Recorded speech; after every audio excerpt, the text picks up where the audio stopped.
आता आपण जे कटिंग केलेलं होतं लेमन ग्रास, जी हार्वेस्टिंग केली, जी गोळा केली, ती आपण आपल्या व्हील बॅरो या गाडीवरून इथपर्यंत आणलेली आहे.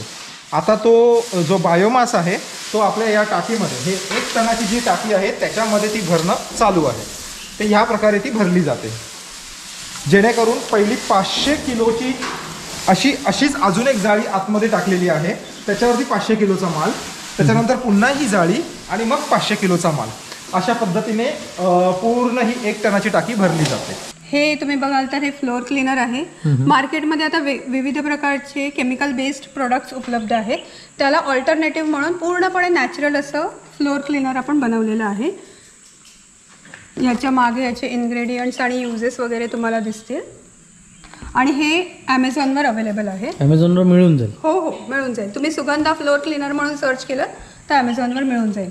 आणि अजिबात त्रास नाही, आमच्या साहेबांचा बी त्रास नाही, आम्हाला कुठलाच नाही. आणि काम करताना ती नोकर म्हणत नाही की हे माझे कामगार घरगुती सगळे, त्याच्यामुळे आम्हाला आनंद वाटतो काम करायला. लेमन ग्रास क्रॉप हे खूप लो मेंटेनन्स क्रॉप आहे, खूप सुपर क्रॉप आहे. ह्याचं प्लांटेशन जेव्हा आम्ही इथे आलो तेव्हा सुरुवातीला आम्ही 2 बाय 3 फुटावर वगैरे केलेली होती.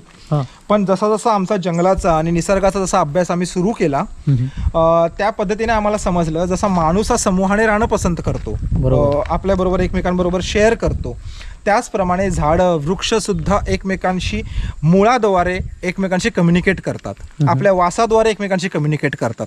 त्यामुळे आम्ही मागील वर्षापासून 1 बाय 1 फुटावर, जेणेकरून एकमेकांची मुळं एकमेकांशी कम्युनिकेट करतील, ह्या पद्धतीने आम्ही लागवड केलेली आहे. जेणेकरून एका एकरमध्ये 20 ते 25 हजार रुपयांची आम्ही लागवड केली जाते. ओके. मग एका गुंठ्यामध्ये किती टन निघू शकतं? ह्याचं कॅल्क्युलेशन एका गुंठ्याचं आपण न करता एका एकरचं करूया. इकॉनॉमिक्स, एका एकरमध्ये 40 गुंठे असतात आणि एका एकरमध्ये आपली 20 ते 25 हजार रुपये बसतात. ओके. ज्याप्रमाणे ऊसाची लागवड केली जाते त्या पद्धतीने ह्याची खड्डे करून ह्याची लागवड केली जाते. ही आमची नवीन प्लांटेशन आहे प्रत्येक क्रॉप. तर ही नवीन प्लांटेशन आहे? हो हो. दाखवाल का? हो हो हो. तर मंडळी, आपण आहे ना जवळून बघूया. ही गवती पात घराजवळ असते, ती आपण चहासाठी वापरतो, पण ह्याच्यामधून ऑइल निघतं मला हे पहिल्यांदाच कळालं. आणि याच्यातून आपण चांगलं उत्पन्न पण निर्माण करू शकतो, ते पण कोकणामध्ये. राईट. ही आता एक काडी आहे जी एका महिन्यामध्ये आपल्याला एक पात त्याची तयार झालेली आहे. ओके. जसं जसं ही पात पाणी आणि व्यवस्थित ह्याला सूर्यप्रकाश जसा मिळेल त्याप्रमाणे ही पात ग्रो होते आणि ह्या पद्धतीने ऍट द एंड डेव्हलप होते. ओके. आता हे एवढी साईज मध्ये होते, म्हणजे ह्याची हाईट किती होते तरी? ह्याची जर व्यवस्थित फुल ग्रोथ झाली तर एका माणसाच्या वरती ही पात जाऊ शकते. ओके. मग एका वर्षामध्ये आपण किती कटिंग करू शकतो?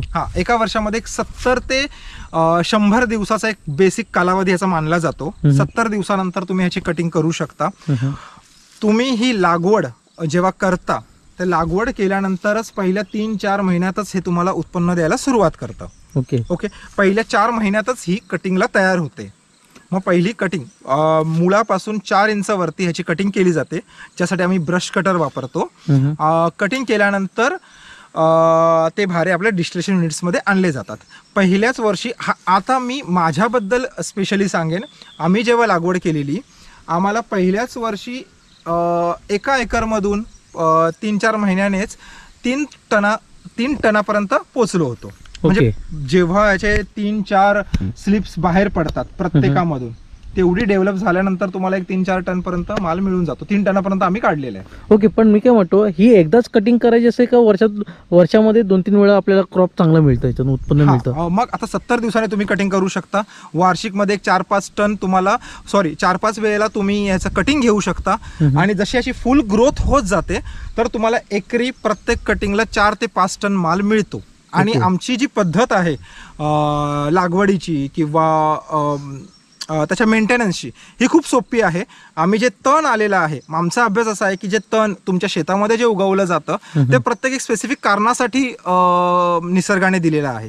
ते ओळखून तुम्ही आपली शेती करावी असा माझा मानस आहे आणि आम्ही त्या अभ्यासानुसारच आम्ही शेती करतो. मग आम्ही लागवड करताना सुद्धा तण आहे ते ब्रश कटरने पूर्ण साफ करून घेतो आणि मग ते कुजवलं जातं शेतामध्येच, जेणेकरून त्याच्यावरती आम्ही लागवड करतो आणि मग नायट्रोजन जे तणामध्ये असतं ते त्या पानांना मिळतं आणि रोपं आमची छान जगली जातात.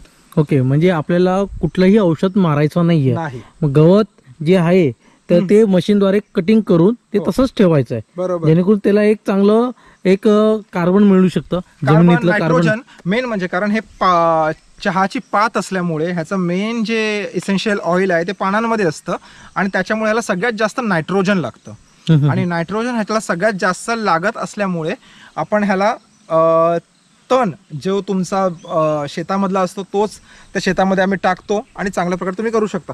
जेणेकरून आमचा मेन उद्देश असा आहे की तुमच्या शेतीची, तुमच्या जमिनीची सुपीकता टिकवून ही शेती आम्ही करतो. आता ह्याला पर्याय म्हणजे केमिकल फार्मिंग्स पण आहेत. लोकांना जर उत्पन्न काढायचे असतील तर ते लोक युरिया, NPK आणि अशा पद्धतीची खतं वापरून सुद्धा शेती केली जाते. पण तो पर्याय आम्ही नाही अवलंबत.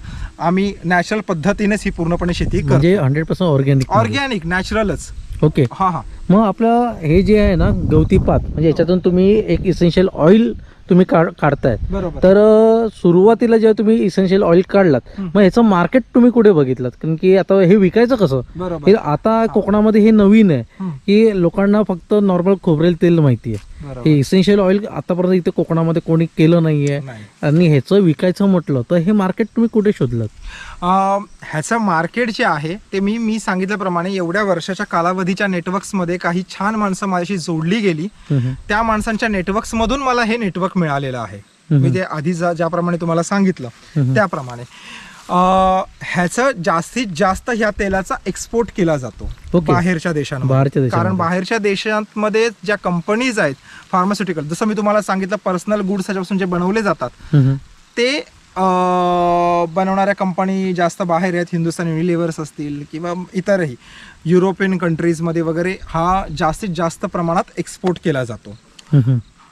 आणि त्याप्रमाणे आम्ही नेटवर्क त्यावेळेला बिल्टअप केलं. हे तुम्ही तेल बाजारात नेऊन डायरेक्टली नाही विकू शकत. ह्याला प्रॉपर चॅनल थ्रूच तुम्ही हे विकू शकता. ओके. मग आता तुम्ही कुठे विकता? आता आपलं हे तेल बाहेरच्या देशांमध्येही जातं. युरोप, रशिया, UK, US आणि त्यासाठी काही इंडियन एक्सपोर्टर्स आहेत, त्यांच्याकडे आपला हा माल जातो आणि ते लोक पुढे सप्लाय करतात. ओके. मग सोशल मीडियाचा काही वापर करता तुम्ही? हां, सोशल मीडियासाठी सांगेन तर बल्कसाठी माझं चॅनल ऑलरेडी नेटवर्क एस्टॅब्लिश आहे. पण सोशल मीडिया ह्याच्यासाठी आम्ही आता आमच्या लेमनग्रास ऑइलपासून काही प्रोडक्ट्स बनवायला सुरुवात केली. ते आता मी तुम्हाला दाखवेन.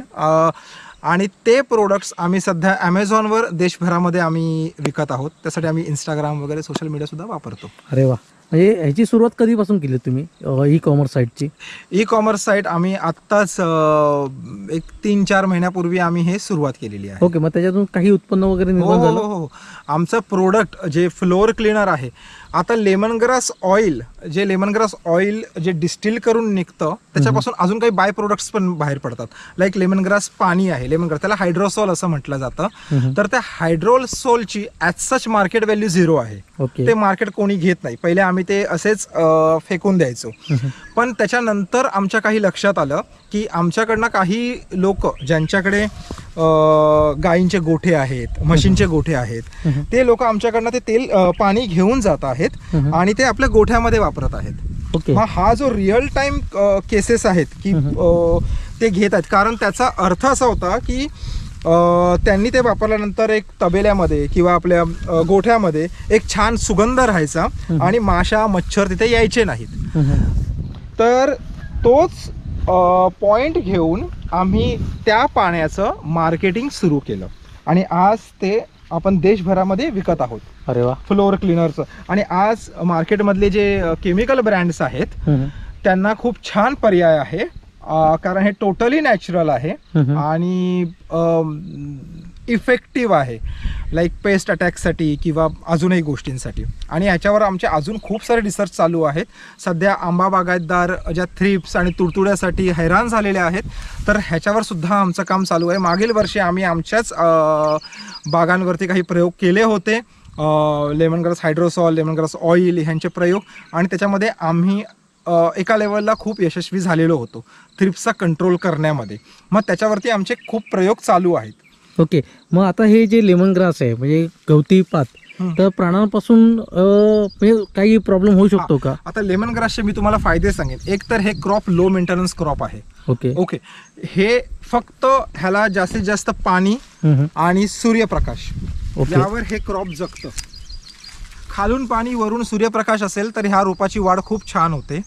ओके, तुमच्या जमिनीमध्ये जर तुम्हाला नॉर्मली तुम्ही लेंडी खत, आम्ही जे वापरतो शेणखत, आम्ही ह्या शेतामध्ये वापरतो नॉर्मल पद्धतीने, आणि ते स्वतः छान जगतं.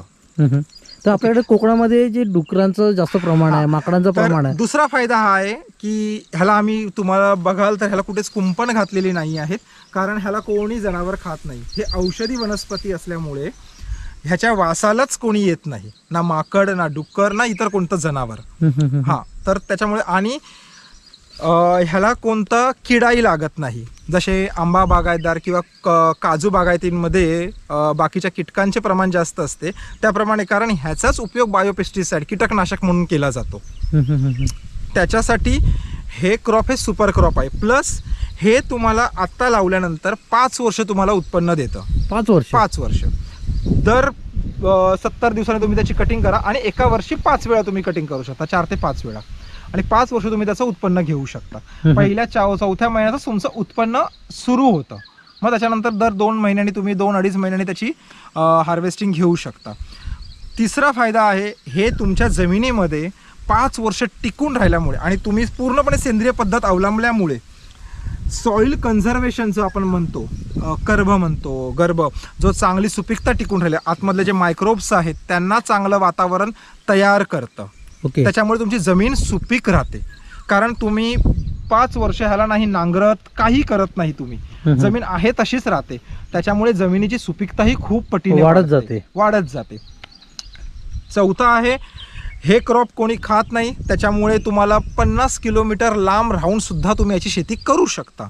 जर तुम्ही पाण्याची व्यवस्था केलेली असेल तर, आणि ह्याला सूर्यप्रकाश लागतो, त्याच्यामुळे जास्त केमिकल यूज करायची ह्याच्यामध्ये गरज नाही आहे. आणि तुम्ही एक व्यवस्थित करून तुम्ही एक 4-5 टन माल ह्याच्यामधून एकरी प्रत्येक हार्वेस्टिंगला काढू शकता. ओके, म्हणजे ही आहे गवती पात आहे ना, बरोबर, कृष्णाची आहे. हा, बरोबर. तर ह्याला पाणी महत्वाचं आहे. बरोबर. दुसरं म्हणजे सूर्यप्रकाश. बरोबर. या गोष्टी महत्वाच्या आहेत. तर आता माझ्याकडे आंब्याची बाग आहे, जो मधला जो भाग परिसर जो मोकळा आहे, तसं तुम्ही सांगितलात की कुठलाही जनावर ह्याला खात नाही, कुठलाही प्रादुर्भाव होऊ शकत नाही. तर मला त्या बागेमध्ये म्हणजे आंब्याच्या बागेमध्ये, कारण की 10 फूट 15 फूट हा जो डिस्टन्स असतो, त्या मधल्या पॅसेजमध्ये मला याच्यातून उत्पन्न घ्यायचं असेल हे इसेन्शियल ऑइलचं, तर करू शकतो का? तुम्ही करू शकता. फक्त ह्याचं एक गणित बसवावं लागतं. लेमन ग्रासचं जर प्रोडक्ट काढायचं असेल तर तुम्हाला ह्याच्यापासून ऑइल काढणं खूप गरजेचं आहे. ओके, त्याच्यामुळे आयदर तुमच्या गावामध्ये जवळपासच, म्हणजे तुम्ही ह्याचं कटिंग केलं, जसं मी तुम्हाला म्हटलं की 24 तासाच्या आत तो प्लांटवर आला पाहिजे, तर त्याच्यासाठी काही ठिकाणी देशांमध्ये फार्मर स्वतःचे 4-5 फार्मर एकत्र येऊन डिस्टिलेशन युनिट सेटअप करतात आणि मग याची शेती सुरू करतात. तसं एका शेतकऱ्याची कॅपॅसिटी असेल तर तो छोटासा युनिट लावू शकतो. आता आपलं युनिट मोठं आहे, पण ह्याच्यामध्ये 500 किलोचे सुद्धा वेसल्स आहेत, जेणेकरून एक तरुण, एक व्यवस्थित शेतकरी ह्याची कमी इन्व्हेस्टमेंट लावून सुद्धा ही शेती स्टार्ट करू शकतो. जर तुम्हाला बल्कमध्ये जर करायचं असेल, जर मला आता ह्याच्यामध्ये सुद्धा 2 गोष्टी आहेत. आयदर मी बल्क मार्केट टार्गेट करतो आहे इकॉनॉमिक्स वाईज, किंवा रिटेल मार्केट. जसं आम्ही फ्लोअर क्लिनर्स बनवलेले आहेत, त्याचे एअर फ्रेशनर्स बनवलेले आहेत आणि ते मार्केटिंग करत आहोत. तर ते जर करायचं असेल तर तुम्ही कमीत कमी शेती लावून सुद्धा त्याचं करू शकता. पण तुम्हाला जर बल्कमध्ये विकायचं तर ऑफकोर्स जसं बल्कमध्ये आपण आंबे मार्केट्सना पाठवतो आणि काढण्यासाठी, तर तुम्हाला मोठ्या क्षेत्रफळामध्ये लावणं गरजेचं आहे. ओके, म्हणजे जेवढं मोठं क्षेत्र असेल, म्हणजे 1 एकरचं असेल तर तिथे फायदा आहे. हां, म्हणजे 1 एकर तरी कमीत कमी हवं जर तुम्हाला रिटेलमध्ये वगैरे जायचं असेल तर. पण जर होलसेलमध्ये वगैरे जायचं असेल, म्हणजे ऑइलच्या दृष्टीने मी तुम्हाला सांगत आहे की तुम्हाला एक 5-6 एकर तरी शेती हवी.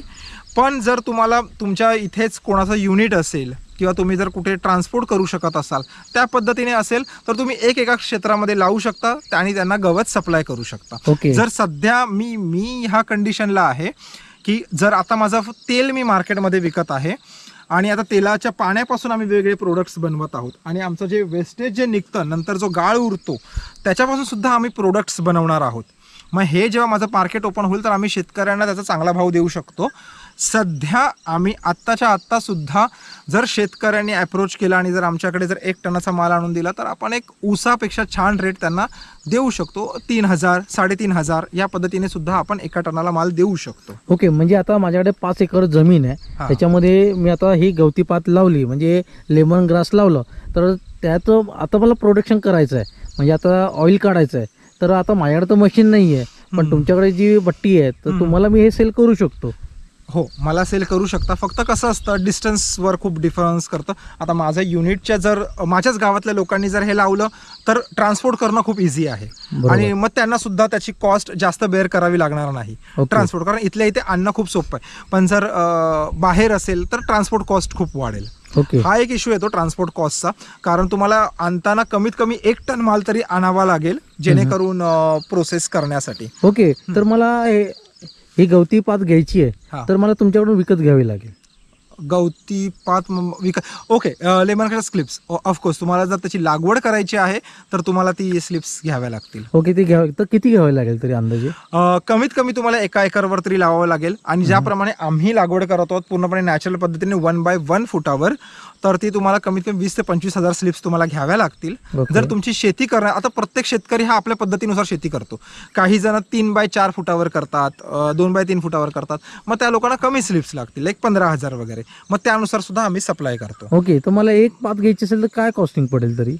एका पातची 1 ते 2 रुपयापर्यंत कॉस्टिंग पडते. त्याच्यामध्ये व्हॅरी होते. मग तुमची ऑर्डर किती मोठी आहे त्यानुसार मग त्याची प्राइसिंग ठरवली जाते, पण 1 ते 2 रुपयाच्या आत एका पातीची कॉस्ट बसते. ओके, तर ह्याच्यामध्ये ऑइल कुठे असतं तुम्हाला दाखवाल का पातमध्ये? ह्या पातीमध्ये पानांमध्येच ह्याचं ऑइल असतं.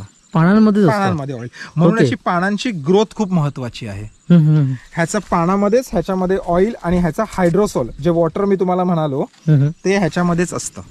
त्याच्यामध्येच असतं ते? हो हो हो, ह्याच्यामध्ये असतं. ओके. आणि आता कसं आहे, आता आम्ही ह्याच्यापासून आमचं होलसेल मार्केट ओपन केलेलंच आहे आणि मी अजूनही आवाहन करतो की जर तुमच्याकडे तेल असेल तर ते मी घेऊ शकतो, किंवा तुम्ही तेल मार्केटमध्ये होलसेल मार्केट जर तुमचे चॅनल्स आहेत तुम्ही विकू शकता. त्यासाठी हे सुपर क्रॉप आहेच. पण आता आम्ही रिटेल ब्रँडिंग करतो आहे, तर माझी वाईफ सुद्धा त्या रिटेल ब्रँडिंगवरती काम करत आहे. ओके, आता हे जे गवती पात आहे ना, ह्याचं जे पानामध्ये जे ऑइल असतं याची हाईट आपल्या म्हणजे 5-6 फूट पर्यंत होऊ शकते. ओके, तर वर्षातून आपण 3-4 वेळा तरी ते घेऊ शकतो. बरोबर. म्हणजे आता याच्यामध्ये आपण शेती करू शकतो, म्हणजे आंबा, काजू, त्याचबरोबर आपण जी तांदूळ घेतोय, बरोबर, तांदळामधून आपण चांगली शेती करू. पण आता ह्याची पण शेती करू शकतो. हो, माझं ह्या पद्धतीनेच काम चालू आहे की आपल्या कोकणामधून जे मायग्रेशन होत आहे आज, तरुण मुलं जी बाहेर जात आहेत, कारण काही जण आंबा काजूला कंटाळलेले आहेत किंवा बाकीच्या क्रॉप्सना कंटाळलेले आहेत. तांदूळ सुद्धा रेशनवर फ्री मिळतो आहे, म्हणून तांदळात ज्यांना आवड आहे ते लोक शेती छान प्रकारे करत आहेत. पण आज भरपूर गावांमध्ये जमिनी पड आहेत भात शेतीच्या सुद्धा, पण तिकडे तुमची पाण्याची व्यवस्था जर अवेलेबल असेल किंवा काही, तर तुम्ही हे क्रॉप लावू शकता आणि तुम्ही एक छान अल्टरनेट तयार करू शकता.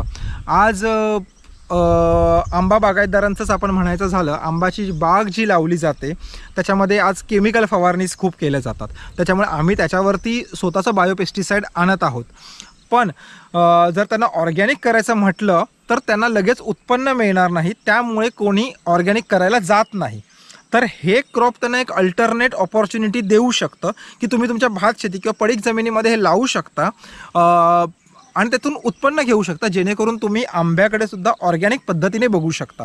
आणि त्याला 5 वर्षात त्याचा जो इकॉनॉमिक जर तुम्हाला जरी कमी मिळाला तर हे क्रॉप तुम्हाला बॅकअप म्हणून तुम्हाला काम करू शकेल. ओके, जसं आंब्यामधून आपण चांगलं उत्पन्न घेऊ शकतो, मग त्याच लेवलचं आपण आता लेमन ग्रास लावलं तर त्याच प्रोडक्शन मध्ये एवढी अमाऊंट आपण घेऊ शकतो का? जसं आंब्याची तुम्हाला लेमन ग्रासचा इकॉनॉमिक्स मी तुम्हाला सांगतो, मी तुम्हाला बल्कच्या दृष्टीने इकॉनॉमिक्स सांगतो.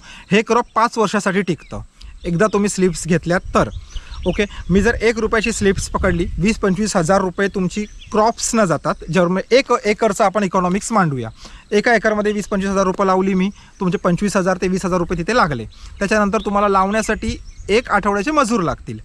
ती लागवड केली तुम्ही. आता आम्ही नॅचरल पद्धतीने करतो, ह्याचा अर्थ 0 इनपुटने आम्ही काम करतो. आम्ही केमिकल फर्टिलायझर वापरत नाही. तुमची जमीन जर सुपीक असेल तर खूपच जबरदस्त आहे, कारण तुम्हाला कोणत्या खताचीच आवश्यकता नाही आहे.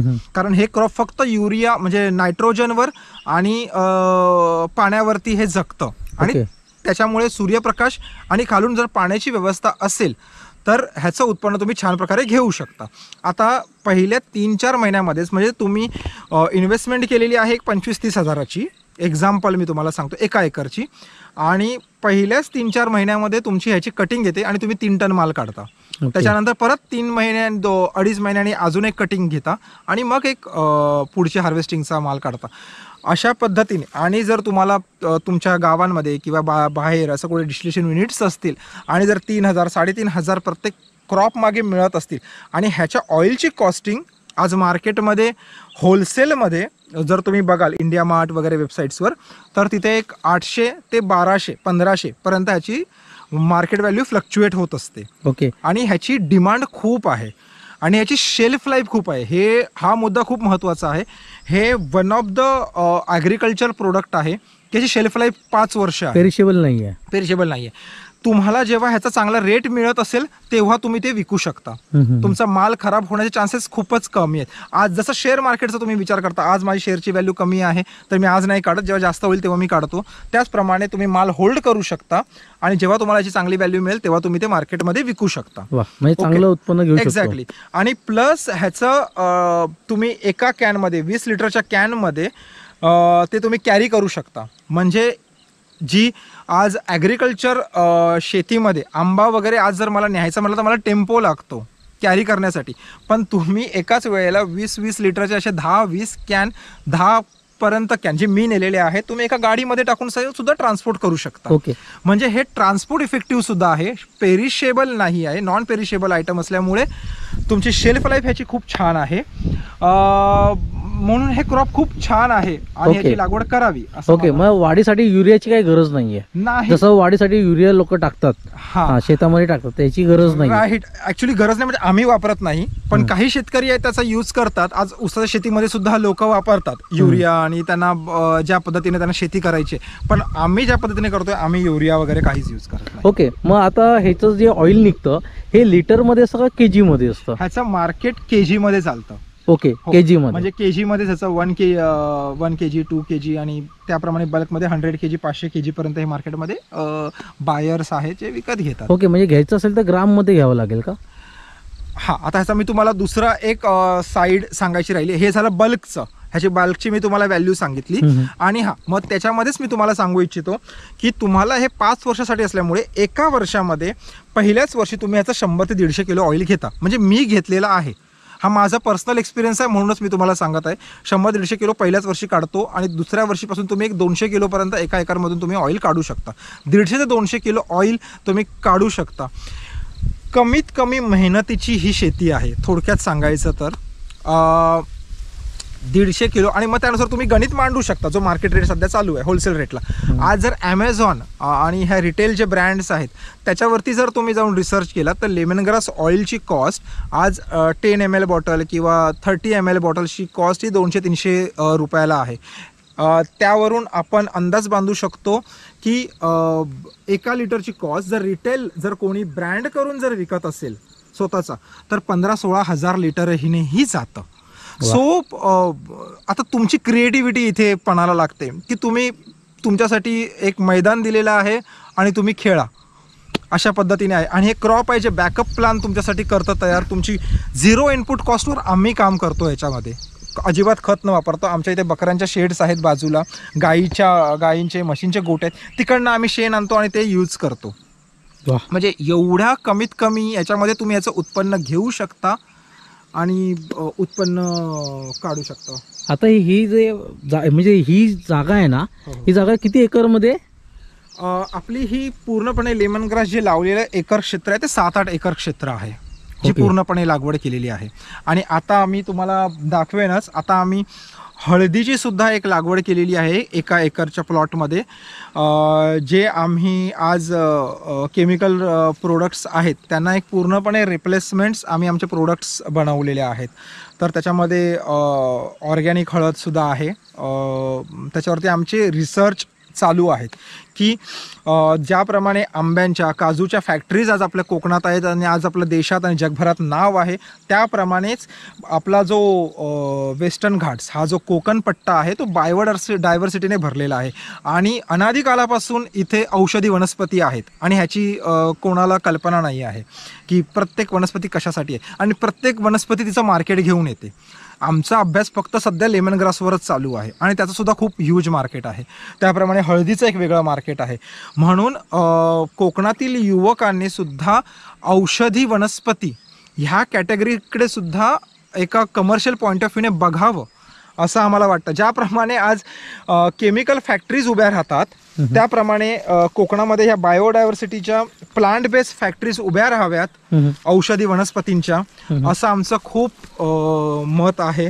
जसं तुम्ही सांगितलात की पडीक जागा आपल्या कोकणामध्ये बरेच आहे, म्हणजे आपल्या कोकणातल्या शेतकरी मंडळींनी पडीक जागा असेल तर तुम्ही ती करारावर देऊ शकता. ज्याला लेमन ग्रासची शेती करायची असेल तर काय होणार, याच्यामध्ये फायदा दोघांना पण फायदा आहे. म्हणजे एक तो घेणार आहे त्याला पण फायदा आहे आणि जो लीजवर देणार आहे त्याला पण फायदा आहे. बरोबर, म्हणजे चांगलं उत्पन्न घेऊ शकतो. एक्झॅक्टली. आता मी तुम्हाला सांगितल्याप्रमाणे आता आमचं याचं जे हायड्रोसॉल निघतं त्याच्यावरती आम्ही काम करत आहोत आणि जे लेमन ग्रास जे नंतर तेलाचा जो गाळ असतो त्याच्यापासून आता बायोडिग्रेडेबल प्लेट्स बनवणं आमचं काम, त्याच्यावरती आमचे प्रयोग सुरू आहेत. ती मशिनरीज मी तुम्हाला दाखवतो की त्या गवताला आम्ही भुसा बनवून त्याचे प्रोडक्ट्स बनवायचा प्रयत्न आमचा चालू आहे. तर जर आमचे हे प्रयोग जर व्यवस्थित यशस्वी झाले आणि त्याच्यावरती आम्ही काम करत आहोत तर आम्ही शेतकऱ्यांना लिटरली एका टनाचा अजून चांगला भाव देऊ शकतो. लाईक 4,000-5,000 पर्यंत सुद्धा वी कॅन गो. तर भाऊ मी काय म्हणतो की आता मला ही शेती करायची आहे पण आता मला याच्याबद्दल काही माहित नाहीये, मला प्रशिक्षण घ्यायचं आहे, तर मग मला तुमच्याकडे येऊन प्रशिक्षण घ्यावं लागेल का? हो, तुम्ही मला कॉन्टॅक्ट करा आणि त्या पद्धतीने तुम्ही इथे येऊ शकता आणि मार्गदर्शन घेऊ शकता. ओके, मग किती दिवसाचं असणार तरी? मी एका दिवसामध्ये तुम्हाला हे प्रशिक्षण देऊ शकतो. ओके, मग त्यावेळी आपण ते क्रॉप पण घेऊ शकतो? हो, तुम्ही त्याची ऑर्डर्स देऊ शकता आणि ते क्रॉप घेऊ शकता. ओके, तर मिनिमम किती घ्यायला पाहिजे? मी ज्याप्रमाणे सांगितलं, एका एकरची जर लागवड करताय आणि 1 बाय 1 फुटावर करताय तर 20,000 ते 25,000 क्रॉप्स तुम्ही स्लिप्स घेऊ शकता. लेमन ग्रास जे क्रॉप आहे ते दगडाळ मातीपासून, रेताड मातीपासून आपली नॉर्मल लाल मातीपर्यंत सगळ्या मातीमध्ये छान होतं. त्याच्यामुळे तुम्ही कातळ जरी तुमच्याकडे असेल आणि कातळामध्ये जी माती असते त्या मातीतही लावलं तरीही त्याच्यामध्ये छान आपलं रोप होऊ शकतं. उलट आमचा अभ्यास असा आहे की जी दगडामध्ये, आता हा डोंगरावरती जो आमचा लेमन ग्रास आहे त्याच्यावरती जो लेमन ग्रास लावला जातो त्याचा तेलाचा घटक त्याच्यामध्ये खूप छान प्रकारे डेव्हलप होतात. ओके, म्हणजे मिनरल्स जसं म्हणतो, मिनरल्स एक्झॅक्टली त्या पद्धतीने इथे डेव्हलप होतात. तर आता आपल्याकडे किती मंडळी काम करतात? माझ्याकडे आता सध्या 5 आहेत आमची माणसं. ओके, जी आता सध्या काम करत आहेत. मी आता माझ्या माणसांची, ज्यांच्यामुळे हा प्रोजेक्ट पूर्णपणे उभा आहे, त्यांची मी तुम्हाला ओळख करून देतो. काका इकडे. हा स्वतःपेक्षा जास्त त्यांच्यावर विश्वास आहे ना? हो, माझ्यापेक्षा पण त्यांच्यावरती जास्त विश्वास आहे. त्याचं कारण का? हो, कारण ह्या लोकांच्याच मेहनतीमुळे आणि सपोर्टमुळे हा प्रोजेक्ट आज उभा आहे. ह्या लोकांनी इमाने, ऐतबारे आणि आतापर्यंत मला खूप सपोर्ट केलेला आहे आणि हीच लोक आहेत ज्याच्यामुळे आज हा प्रोजेक्ट इथे चालू आहे. म्हणून मला कोकणातल्या स्थानिक लोकांवरच सगळ्यात जास्त विश्वास. आज हे सगळे ह्याच गावातले आहेत, ह्याच गावातली लोक आणि गेली 2-3 वर्ष आज मी हा प्रोजेक्ट करतोय आणि सगळे माझ्याकडेच काम करत आहेत. त्याच्यामुळे मला कधी असा मजुरांचा देवाच्या कृपेने कधी असा त्रास झाला नाही. हे आमचे इसवलकर काका जे हा प्रोजेक्ट पूर्णपणे हँडल करतात. नमस्कार. हा, जेव्हा मी नसतो तेव्हा हेच हँडल करतात. हा बाबू हा सुद्धा आपल्याकडे काम करतो. नमस्कार. आपल्या व्यवस्थित काम करतो. हे चंदू काका हे सगळं कटिंग आणि हे सगळं काम करतात. नमस्कार. ह्या सुद्धा ताई आपल्या गीता ताई, त्या सुद्धा इथे काम करतात. आणि ह्या आजी, त्या जो मला मी सांगतो ह्या आजी इथे सुद्धा, त्या सुद्धा इथेच आता किती वर्ष काम करत आहेत. किती वय आहे त्यांचं? त्यांचं वय जवळ त्यांनी सांगायला ते करतात पण 70 वय आहे त्यांचं. 70 मेहनत खूप करतात आणि त्यांना इथेच राहायचं आहे. मला सोडून जायला तर तयार नाही तिकडनं. हे कमवणं गरजेचं आहे.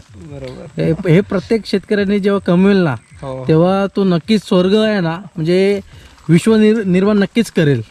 माझं आणि असं पूर्ण ठाम मत आहे की तुमचे जे रोजगार आहेत किंवा काही ते कोकणातल्या कोकणातच तयार करावे, कोकणातल्याच माणसांना रोजगार मिळावे आणि छान इन्कम त्यांनीही कमवावं. आणि हे मेन शेअर होल्डर्स आहेत कंपनीचे, ज्यांनी आज ही कंपनी पूर्णपणे उभी केलेली आहे. हे लाख मुलाचं बोललात भाऊ. तर भाऊ आता कोकणामध्ये 2 सण महत्त्वाचे आहेत, एक गणपती आणि होळी. मग त्यावेळी कसं मॅनेज केलं जातं? कारण की कोकणामध्ये 2 सण म्हटले ना तर त्यावेळी कामगारांचा खूप मोठा प्रॉब्लेम होतो. बरोबर. आपलं जे लेमन ग्रासचं आहे ना ते 70-80 दिवसाने कापणी असते त्याची, आणि तुम्ही ती कापणी 120 दिवसापर्यंत एक्सटेंड करू शकता इन एनी इमर्जन्सी केसेस. म्हणून आपण वर्षाच्या सुरुवातीलाच वर्षाचा कॅलेंडर बनवतो की आज जर माझे हार्वेस्टिंग या वेळेला असेल तर नेक्स्ट कधी होणार. मग त्यानुसार मग आपले जे गणपती उत्सव आहे तो एक खूप मोठा उत्सव आहे कोकणी, आणि होळी हे खूप 2 मोठे उत्सव असतात. मग ते कन्सिडर करूनच मी माझं टाइम टेबल डिझाईन करतो, जेणेकरून ते सुद्धा त्यांची सुट्टी, त्यांचे सण व्यवस्थित योग्यरीत्या एन्जॉय करू शकतील, आणि त्या काळामध्ये मी सुद्धा त्यांना डिस्टर्ब करत नाही. म्हणजे ज्यावेळी होळी असतो तर त्यावेळी आंब्याचा सीझन असतो, बरोबर, काजूचा सीझन असतो, मग त्यावेळी हार्वेस्टिंग होते, मग त्यावेळी लेबरचा मोठा इश्यू होतो, मग त्यावेळी बाहेरून माणसं आणावं लागतात. पण ह्याच्यामध्ये लेमन ग्रासमध्ये शेती केल्यानंतर दिवस पुढे ढकलले तरी चालेल, पण उत्पन्न 100% आहे. नक्की म्हणजे 100% शाश्वती आहे याच्यामध्ये, शाश्वती आहे. म्हणजे थांबलं तरी चालेल. हो हो हो हो. तुम्ही तुमचे कोकणी सण साजरे करून व्यवस्थित सुट्टी घेऊन तुम्ही इथे चांगलं उत्पन्न घेऊ शकता. हा माझा अनुभव आहे आत्तापर्यंत या 2-3 वर्षामध्ये. आणि माझे माणसंसुद्धा ज्यांनी मला आतापर्यंत खूप सपोर्ट केला त्यांचासुद्धा, ते सुद्धा त्यांचे सण, त्यांचे पालखी सगळे उत्सव साजरे करून इथे आज ते काम करतात. तर बाबा नमस्कार. नमस्कार. बाबा तुम्ही आता लेमन ग्रास म्हणजे आपला गवती पात ह्याच्यामध्ये तुम्ही काम करतायत, तर ह्याच्या अगोदर तुम्ही काय करायचे? ह्याच्या अगोदर आम्ही जंगली झाडं बिडं तोडायची, ते काम करायची. पण तिथे तोडायचे आणि इथे लागवड करताय, हो शेती करताय. तर ते काम आणि हे काम मध्ये काय भयानक हे आहे. हे काम कसं वाटतं? अगदी छान एकदम. आणि अजिबात त्रास नाही, आमच्या साहेबांचा बी त्रास नाही, आम्हाला कुठलाच नाही. आणि काम करताना ती नोकर म्हणत नाही की हे माझे कामगाराचे घरगुती सगळे, त्याच्यामुळे आम्हाला आनंद वाटतो काम करायला. वा. कधी असं भेदभाव करतच नाही की माझे हे कामगार म्हणजे असं काय नाही, म्हणजे कौटुंबिक सगळं हे करतात. तुमच्या डोळ्यामध्ये अश्रू दिसतंय, त्याच्यामुळे सगळं सांगून जाते की मी पण काय बोलू शकत नाही, मला शब्दच आठवत नाहीये. जसं तुमच्या डोळ्यात आमचा मालक म्हणजे आमचा माय देवता आहे. कधीच असं नाही की काही गोष्टी आम्हाला कमतरताच नाही कुठल्या गोष्टीची, आणि कुठला आमच्यावर दबाव नाही किंवा काहीच नाही. आणि एकदा गेले सांगून यायचं तर या, जे करायचे तुम्ही करा, काय ते त्या हिशोबाने आम्ही सगळं करतो, आणि आम्हाला ते आमचा गांगेश्वर दिरबाई आम्हाला फळ देणार. तर मंडळी याच्यावर तुम्ही समजून जावं की आपला कोकणी शेतकरी वर्ग आहे ना मेहनती आहे. नाही मालकच तसं चांगलं म्हणून आम्ही येतो, आणि काय त्यांची तक्रार नाही कायची. होय ना? होय, अजिबात नाही. कामावर पण लक्ष नाही आमच्या, तर आपलं तुम्ही करा म्हणून सांगणार. बरोबर आहे. हो, असं त्यांचं मन चांगलं आहे. म्हणजे तुम्ही इकडून जायचं म्हणत नाही तुमचं? काय पण नाही हो. आपलं 4 पैसे मिळतात, आम्ही त्यांच्या काम करता. यांच्या पण डोळ्यामध्ये पाणी आलेलं आहे. तर हे ना, हे खरं जे म्हणतात ना प्रेम आणि हे भाऊंनी कमवलेलं आहे. आणि प्रत्येक शेतकऱ्याला सांगतोय की तुम्ही म्हणजे मुंबईवरून गावाकडे येऊन शेती करणार आहात तर हेच असं कमवा, कामगारांचं हे प्रेम कमवा. हे पुढे भविष्यामध्ये नक्कीच ते खूप काही देऊन जातं आपल्याला. काय बोलू, मला पण शब्द येत नाही आहे आता. तो पोरगा साधा आहे तरी पण काम करता आपलं आहे ना. आता आपण जे कटिंग केलेलं होतं लेमन ग्रास, जी हार्वेस्टिंग केली, जी गोळा केली, ती आपण आपल्या व्हील बॅरो या गाडीवरून इथपर्यंत आणलेली आहे. आता तो जो बायोमास आहे तो आपल्या या टाकीमध्ये, हे 1 टनाची जी टाकी आहे त्याच्यामध्ये ती भरणं चालू आहे. हे तुम्ही बघाल तर हे फ्लोअर क्लीनर आहे. मार्केटमध्ये आता विविध प्रकारचे केमिकल बेस्ड प्रोडक्ट्स उपलब्ध आहेत. त्याला ऑल्टरनेटिव्ह म्हणून पूर्णपणे नॅचरल असं फ्लोअर क्लीनर आपण बनवलेलं आहे.